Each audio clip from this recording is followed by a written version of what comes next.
It was interesting to me how I judged my mother harshly in regards to the men she decided to have children with.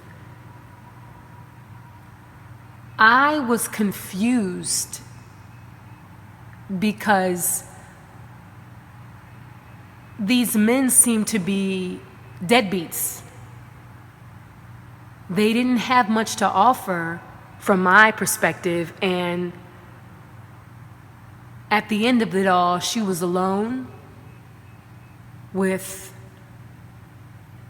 4 children to care for and no man by her side. I remember being just a little girl, maybe 5, and I think being able to recognize my biological father for the first time, I'd say. I'm not really sure if it was the first time I saw him, but I think it was my earliest memory of recognizing him. My siblings and I and my mother, we were living in a shelter. And I remember she got us all ready, my mother, to come outside for something. So we got dressed up and we headed out into the open courtyard, and I recognized a man.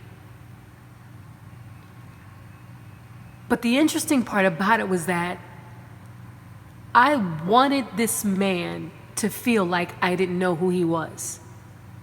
That's what to this day really sticks with me. I know I was young, too young to even be thinking that way, but I remember wanting to make him feel like he was invisible. And it's so crazy because throughout the relationship that me and my biological father had, that feeling never really went away. That feeling of wanting him to feel like he wasn't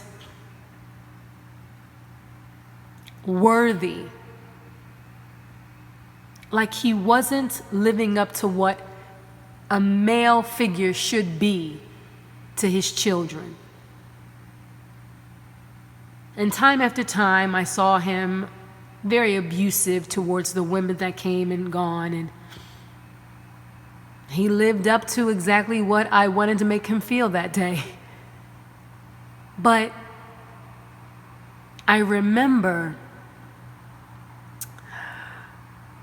recently ending a relationship, a very toxic, tumultuous relationship I was having with somebody I care deeply about, who happened to be a drug addict, who happened to have a child and have a very fiery and chaotic relationship with his ex, his child's mother.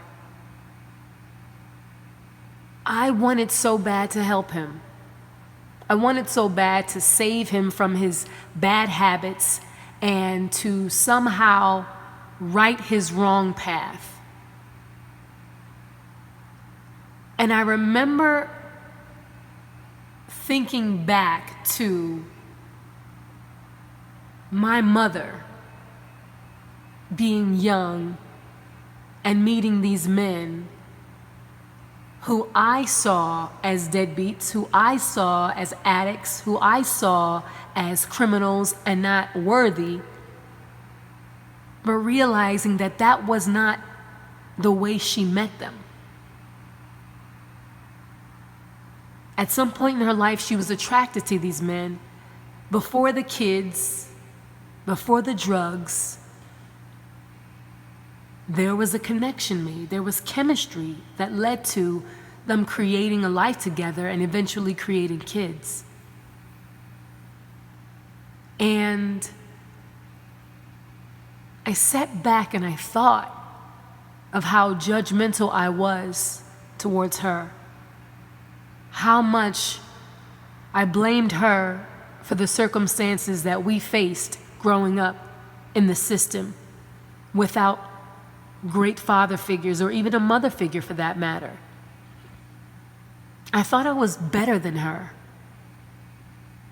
And I had to really check myself because I realized everybody doesn't start out that way. They don't start out seeing the downward spiral. They don't know the end result.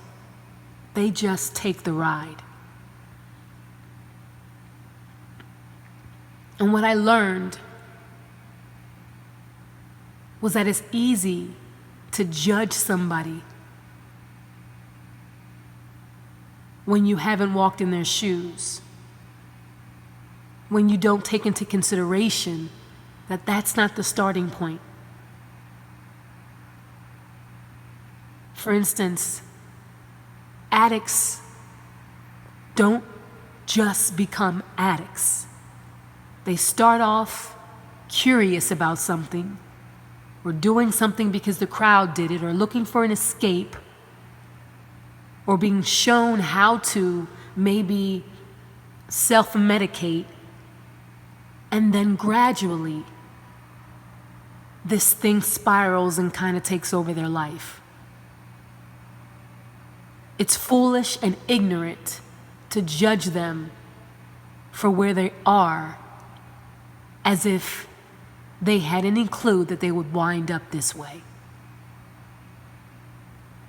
And although my mother's deceased now, I often find myself apologizing for the harshness, for the judgment, for the ignorance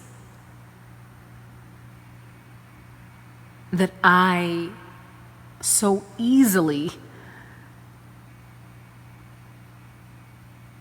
kind of allowed myself to fall into in regards to her choices.